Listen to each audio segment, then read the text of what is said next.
Surga menjadi tempat bagi manusia bebas dari kesusahan, bencana, perkataan dusta, hingga segala perkataan yang sia-sia.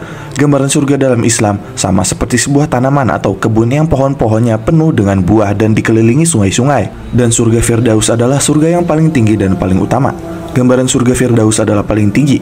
Ada 4 sungai di surganya, dan yang berada di atasnya arsy Allah Ta'ala. Dalam hal ini Rasulullah SAW pernah bersabda yang artinya di surga ada 100 tingkat. Jarak antara masing-masing tingkat seperti antara bumi dan langit. Dan Firdaus adalah sungai tertinggi. Darinya 4 sungai surga memancar. Di atasnya arsy. Bila kalian meminta kepada Allah, mintalah Firdaus.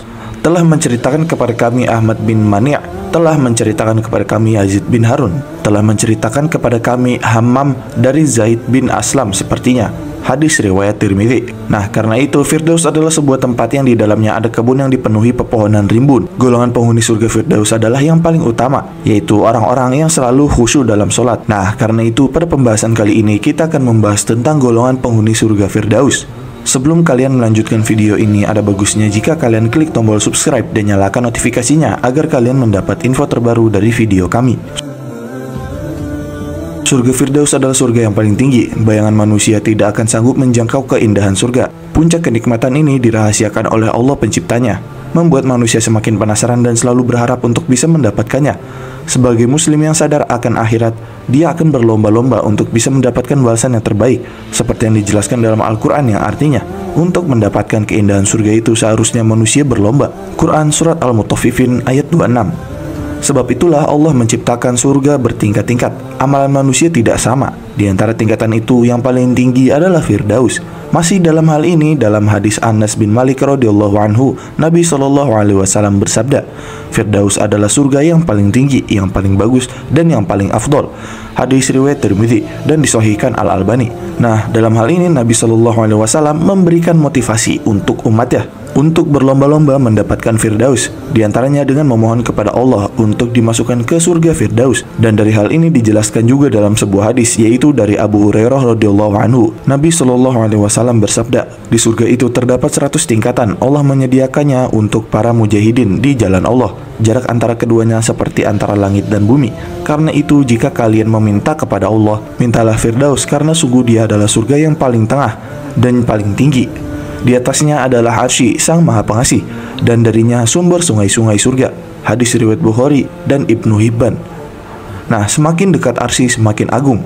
Maksud dari hal ini, Ibnul Qayyim mengatakan, makhluk yang paling suci, paling tinggi, paling bercahaya, paling mulia, paling atas posisinya, dan paling luas adalah arsy Allah Ar-Rahman. Karena itulah layak dia beristiwa di atasnya. Dan semua yang lebih dekat dengan arsy, maka dia lebih bercahaya, lebih suci, dan lebih mulia dibandingkan yang di bawahnya. Untuk itulah surga Firdaus menjadi surga yang paling tinggi, paling mulia, paling bercahaya, dan paling agung. Karena dia paling dekat dengan arsy, dan arsy adalah atapnya. Hal ini dijelaskan dalam kitab Al-Fawaid. Kemudian jika dilihat lagi dari hadis riwayat Bukhari dan Ibnu Hibban sebelumnya tentang motivasi dari Nabi SAW, dalam hadis tersebut Nabi SAW memotivasi agar umatnya meminta kepada Allah surga Firdaus. Mungkin ada orang berkomentar, masa minta surga paling tinggi padahal dirinya tidak berkaca? Nah, ini sesungguhnya adalah kesalahpahaman. Dalam masalah akhirat kita diminta untuk mencari yang terbaik, bukan pesimis agar manusia terpacu untuk selalu berlomba-lomba. Dan juga dalam hal ini Rasulullah SAW sangat paham ketakwaan umatnya tidak sama, sehingga balasan yang mereka terima akan berbeda. Namun beliau memotivasi mereka untuk minta surga Firdaus, menumbuhkan optimis mereka untuk mendapatkan yang terbaik di akhirat. Dan juga dalam hal ini Al-Mubarakfuri mengatakan dalam kitab Tuhfatul Ahwazi, Syarih Sunan Tirmidzi, ini menunjukkan bahwa Firdaus berada di atas semua tingkatan surga. Karena itu Nabi SAW bersabda mengajarkan umatnya dan memperbesar harapan untuk mereka. Jika kalian meminta kepada Allah, mintalah Firdaus. Kemudian untuk amalan menjadi penghuni surga Firdaus, rezeki itu ada 2 macam, yaitu rezeki pada badan dan rezeki pada hati. Nah, rezeki pada badan, yaitu rezeki yang diberikan kepada hewan, manusia, jin dengan ketentuan dari Allah yang Maha Pemurah. Rezeki ini umumnya pada siapa saja, tidak ada spesialnya untuk muslim dan kafir. Rezeki ini kita rasakan berupa rumah, kendaraan, dan makanan, serta nikmat lahiriah lainnya. Dan dalam hal ini Allah Ta'ala berfirman, Dan tidak ada suatu binatang melata pun di bumi melainkan Allah lah yang memberi rezekinya. Dan Dia mengetahui tempat berdiam binatang itu dan tempat menyimpannya. Semuanya tertulis dalam kitab yang nyata, Lauful Mahfuz. Quran Surat Hud ayat 6. Kemudian rezeki pada hati, yaitu rezeki berupa tauhid dan iman, yang Allah berikan kepada siapa saja yang Allah kehendaki. Rezeki semacam ini yang dibawa oleh para nabi dan rasul, serta para da'i ilallah. Rezeki ini diberikan kepada orang-orang spesial dan orang-orang yang khusus.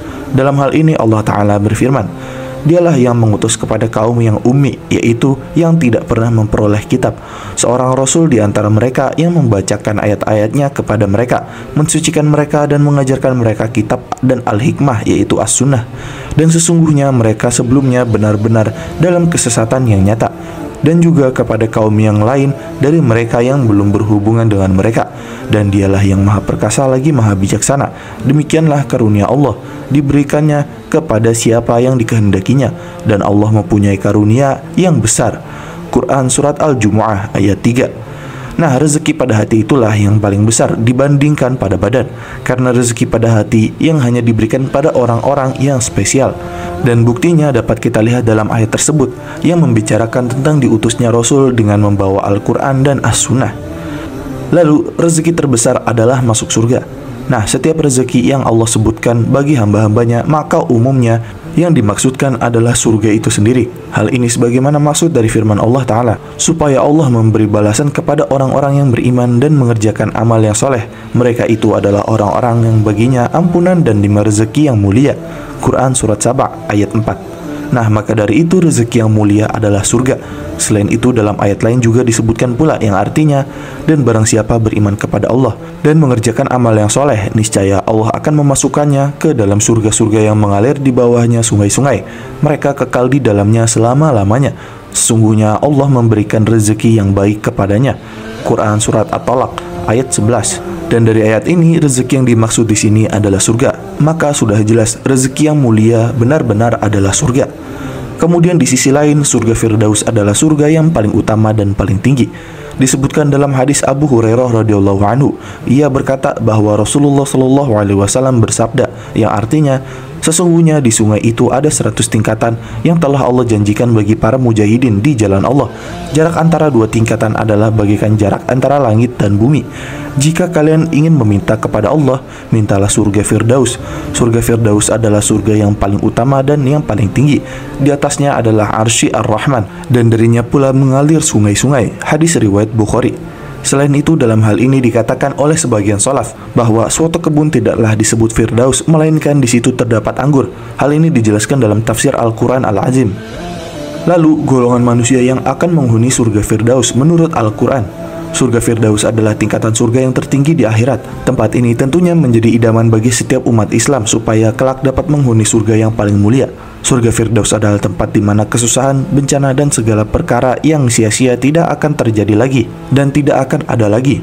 Surga yang paling tinggi ini digambarkan sebagai kebun yang indah dengan sungai-sungai yang mengalir di antara pohon-pohonnya.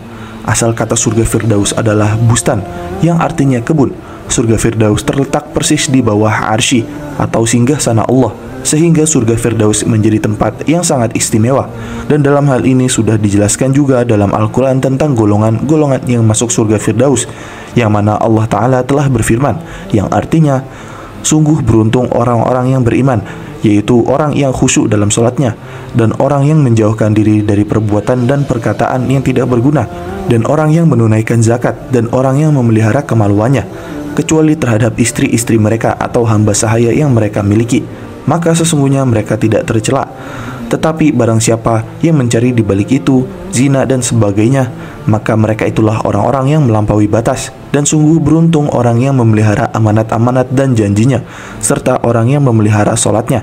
Mereka itulah orang yang akan mewarisi, yakni yang akan mewarisi surga Firdaus. Mereka kekal di dalamnya. Quran Surat Al-Mu'minun ayat 1-11. Nah, yang mana maksud dan inti dari ayat tersebut yang dimaksudkan untuk golongan-golongan yang akan menjadi golongan surga Firdaus adalah: pertama, orang yang khusyuk dalam sholatnya. Nah, orang yang khusyuk dalam sholatnya adalah seseorang yang dapat memusatkan perhatian dan pikiran sepenuhnya pada ibadah sholat, sehingga benar-benar fokus dan khusyuk dalam menjalankan ibadah tersebut. Dalam hal ini, Ibnu Katsir rahimahullah menyatakan bahwa khusyuk itu bisa digapai jika kita tidak memikirkan hal-hal di luar sholat dan mementingkan sholat saja daripada berbagai perkara di luar sholat.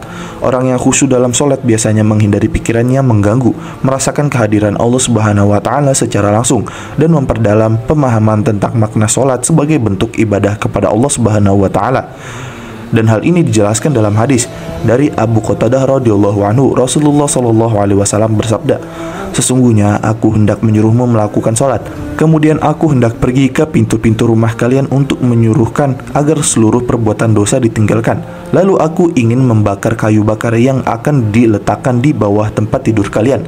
Kemudian aku ingin memerintahkan kepada para pelayan laki-laki dan perempuan agar kalian tetap khusyuk dalam sholat." Hadis riwayat Ahmad. Kedua, orang yang menjauhkan diri dari perbuatan dan perkataan yang tidak berguna dan hal yang sia-sia. Nah, dalam hal ini, Syekh As-Sa'di menyatakan dalam tafsir As-Sa'di bahwa jika dari hal yang sia-sia saja dijauhi, maka yang haram lebih pantas dijauhi. Selain itu, orang yang bersifat seperti ini cenderung memprioritaskan kegiatan yang dapat memberikan manfaat positif, seperti belajar, bekerja, berolahraga, atau beribadah, dan menghindari kegiatan yang hanya membuang-buang waktu dan energi, seperti menghabiskan waktu dengan hal-hal yang tidak bermanfaat, dan mengikuti gosip yang tidak berguna.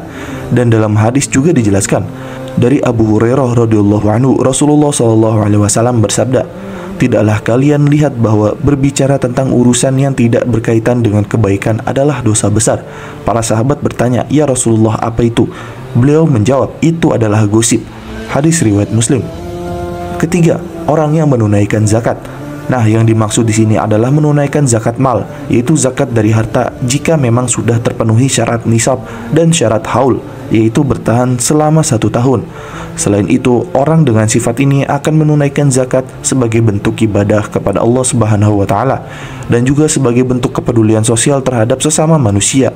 Dan dalam Islam, zakat merupakan salah satu rukun Islam yang wajib dilaksanakan oleh umat muslim yang memiliki harta yang mencukupi, dan disalurkan kepada 8 golongan penerima zakat, antara lain fakir miskin, janda, dan yatim piatu, dan orang-orang yang berada dalam perbudakan atau berhutang, dan lain sebagainya. Dalam hal ini dijelaskan juga dalam hadis dari Abu Hurairah radhiyallahu anhu bahwa Rasulullah shallallahu alaihi wasallam bersabda, "Islam didirikan di atas 5 perkara, yaitu kesaksian bahwa tiada Tuhan selain Allah dan Muhammad adalah utusan Allah, menegakkan sholat, menunaikan zakat, berpuasa Ramadan, dan haji ke Baitullah." Hadis riwayat Bukhari dan Muslim. Keempat, orang yang menjaga kemaluannya. Nah, yang dimaksud di sini adalah menjaga kemaluan kecuali pada istri sebagai pasangan yang halal. Menjaga kemaluan bentuknya adalah tidak berzina atau berselingkuh, tidak melakukan liwat atau LGBT, tidak melakukan perantara menuju zina, dan perbuatan-perbuatan lain yang sepertinya. Karena itu, dalam agama Islam, menjaga kemaluan adalah bagian dari kewajiban umat muslim untuk memelihara kehormatan dan menjaga diri dari perilaku yang merusak moral dan nilai-nilai agama. Dan orang-orang yang menjaga kemaluannya cenderung menghindari perbuatan atau perilaku yang merugikan dirinya maupun orang lain. Dan dari hal ini dapat dilakukan dengan cara mengontrol diri, menjaga pergaulan, serta mengikuti ajaran agama secara konsisten dan disiplin. Dan dalam hal ini juga dijelaskan dalam sebuah hadis dari Abu Hurairah radhiyallahu anhu, Rasulullah shallallahu alaihi wasallam bersabda, "Jauhilah zina, karena zina adalah perbuatan yang paling besar dosanya setelah menyekutukan Allah." Hadis riwayat Bukhari dan Muslim. Kelima, orang yang memelihara amanat-amanat yang dipikulnya dan menepati janjinya. Nah, sifat orang munafik jika diberi amanat ia khianat, jika berjanji ia mengingkar. Makanya orang yang memelihara amanat adalah seseorang yang memiliki kejujuran dan integritas dalam menjalankan tanggung jawab yang diberikan kepadanya. Orang ini menghargai kepercayaan yang diberikan kepadanya untuk mengelola atau menyimpan sesuatu yang bernilai, dan berusaha untuk menjaga dan merawat amanat tersebut dengan sebaik-baiknya. Dan dalam hadis dijelaskan dari Abu Hurairah radhiyallahu anhu, Rasulullah shallallahu alaihi wasallam bersabda, "Sesungguhnya orang yang tidak menjaga amanah maka tidak ada iman baginya, dan orang yang tidak memenuhi janji maka tidak ada agama baginya." Hadis riwayat Bukhari. Dan juga orang yang menepati janji adalah seorang yang dianggap dapat dipercaya karena selalu memenuhi janji-janjinya, dan memenuhi janji-janjinya itu dengan tepat waktu dan sesuai dengan kesepakatan yang telah disepakati bersama. Orang tersebut memiliki prinsip untuk memegang teguh komitmen dan integritas dalam segala hal yang dilakukannya, dan tidak mudah membatalkan janji atau mengecewakan orang lain. Hal ini bisa dilakukan dengan cara berpikir matang sebelum membuat janji, menghindari membuat janji yang sulit ditepati, serta selalu berusaha untuk memenuhi janji meskipun dalam situasi yang sulit sekalipun. Keenam, orang yang memelihara sholat. Dalam hal ini, orang yang memelihara sholat adalah seseorang yang memiliki kesadaran dan ketaatan dalam menjalankan ibadah sholat sebagai salah satu rukun Islam yang wajib dilaksanakan oleh umat muslim. Orang tersebut menganggap sholat sebagai bentuk penghormatan dan ketaatan kepada Allah Subhanahu wa Ta'ala, serta sebagai sarana untuk membersihkan diri dari dosa dan memperoleh keberkahan darinya. Hal ini bisa dilakukan dengan cara melaksanakan sholat secara teratur, baik secara individu maupun berjamaah, sesuai dengan waktu dan ketentuan yang telah ditetapkan, dan untuk laki-laki sudah seharusnya dilakukan secara berjamaah. Dan mengenai hal ini juga dijelaskan dalam hadis dari Buraidah radhiyallahu anhu. Rasulullah shallallahu alaihi wasallam bersabda, "Salat adalah tiang agama. Barang siapa yang mendirikannya, maka ia telah mendirikan agama, dan barang siapa yang meruntuhkannya, maka ia telah meruntuhkan agama." Hadis riwayat Tirmidzi. Nah, dan demikian adalah pembahasan mengenai tentang golongan penghuni surga Firdaus. Jangan lupa like, share, dan subscribe. Jangan lupa komen di bawah tentang pendapat kalian di video kami kali ini. Sampai jumpa di video kami berikutnya.